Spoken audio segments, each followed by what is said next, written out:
The desert moons of Varkora were unforgiving. Blistering windstorms raged across the sand flats, turning bones to dust and metal to rust in a matter of weeks. The planet was a mining outpost, abandoned for decades, until a private terraforming initiative returned to exploit its rare minerals. That's where I came in. Eric Vance, ex-geologist, ex-military, now a contractor for TerraCore, paid to scout and map unclaimed sectors. Lone. Or so I thought. My crawler had broken down near the Vale Cliffs, a region rich in iridium but notoriously unstable. I'd gone on foot to mark a fissure for drone mapping when I stumbled upon her. First I thought she was a mirage. She stood tall, easily 7 feet, with sapphire skin that shimmered like wet stone and a long muscular tail that curled defensively behind her. Her hair was braided silver and draped over one shoulder like a sash. But what struck me most weren't her claws, or the rows of fong-like protrusions along her arms, but her eyes, luminous gold, watching me as if I were prey. "You are not of the Var kind," she said, voice like flowing glass. "Nope," I replied, trying to keep my voice calm. "Human. From Earth. You have trespassed in a sacred zone." I raised my hands. "Didn't mean to. I was just mapping. I didn't even know anyone was here." She tilted her head and sniffed the air, then let her tail coil toward me, flicking lightly against my boot. "You smell unbound," she said cryptically. Then she pulled a small vial from her belt, an ornate container with shifting liquid that pulsed faintly. She uncorked it, dipped the tip of her tail inside, then held the vial toward me. "Drink this. Now." I'm not really into mystery drinks from alien strangers.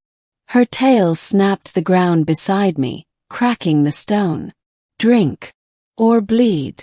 Middle. Desperate and cornered, I gulped the fluid. It was thick, slightly metallic, with an aftertaste like burnt cinnamon. My throat burned as I swallowed, and something changed inside me. My vision warped, my muscles spasmed, and then I collapsed. I awoke sometime later in a bioluminescent cave, covered in a thick fur pelt, surrounded by glowing vines and the distant chirps of alien life. She was sitting nearby, tail curled around her. "You live," she said. "That is rare. What did you do to me?" Groaned. Her golden eyes narrowed. "I claimed you. You are mine now." "Excuse me." "You sipped the binding elixir, distilled from my tail's essence. A sacred ritual among my people. You carry my signature now. To others, you are my chosen. That was not exactly consensual. You were given a choice. Between mystery goo or death." Her expression softened, barely. "You survived. That means the elixir accepted you. Many would have turned to ash." I sat up, heart pounding. "What does this mean?" "That I'm your boyfriend now." "Mate," she said simply. "Our union is recognized by the ancestral code. You are under my protection, and I under yours." "That escalated fast," I muttered. Her name, I later learned, was Saria. She was a scout from the Urukai people, a nomadic warrior race who had once called Varkora home before being driven off by xenominers. She'd returned recently on a personal pilgrimage, unaware that humans were recolonizing the area. "I was to remain hidden," she said. "But fate placed you before me." Over the next few days, she watched me as I recovered, tended to my wounds, fed me. She wasn't cruel, just bound by strict cultural codes, ancient and alien, but not without reason.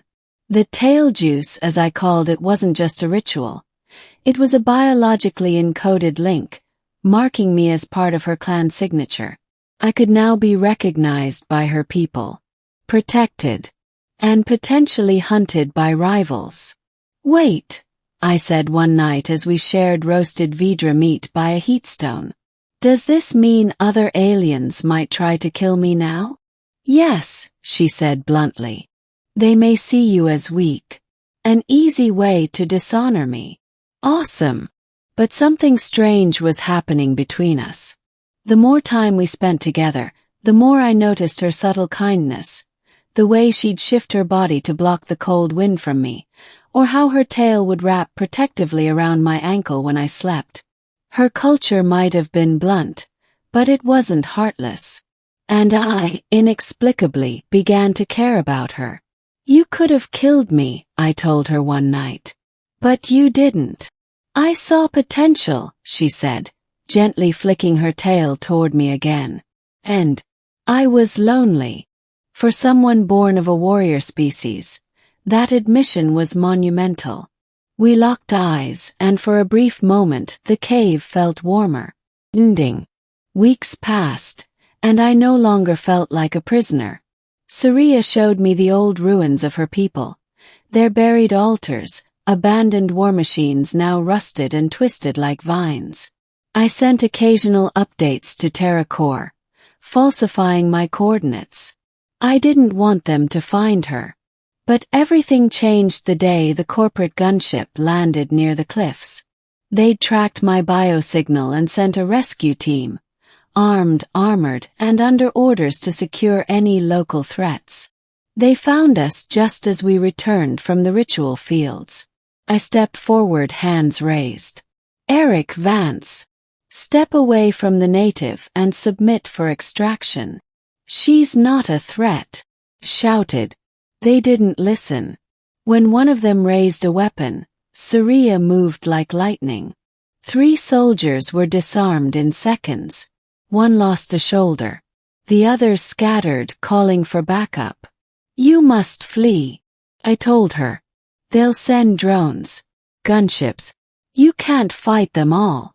I will die before surrendering, she growled. I won't let that happen. She turned to me. You are my mate. You cannot fight them. I can.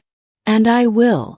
I activated the old beacon on her people's war relic, a planetary defense transmitter buried deep in the cliffs. Saria had shown me how it worked, thinking it long useless. But I'd studied the wiring, modified the core with spare crawler tech, and rerouted its old protocols. The moment I turned it on, it emitted a low-frequency pulse, enough to fry the drone's targeting systems and trigger every seismic sensor for miles. The cliffs began to rumble. The corporate teams fled, unsure of what was awakening below. They'd return eventually, but for now we had peace. Enough time to disappear. We moved east, toward the edge of the glass dunes, where ancient Uruk-hai temples lay buried beneath the sand. We would make our stand there, or build a life if we were lucky. One night, under the double moons, she curled her tail gently around my wrist and whispered, You could return to your kind. There is still time. I shook my head. I drank your tail juice. That makes me yours, right? She smiled, a rare, radiant thing. You are brave. For a human. And you're surprisingly gentle. For a terrifying 7-foot alien warrior. We leaned into each other, and for the first time, the title of mate didn't feel forced.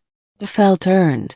I had arrived on Varkora alone, ready to map an empty wasteland. Instead, I found a war-torn love, bound by blood and choice, in a place I never expected to call home.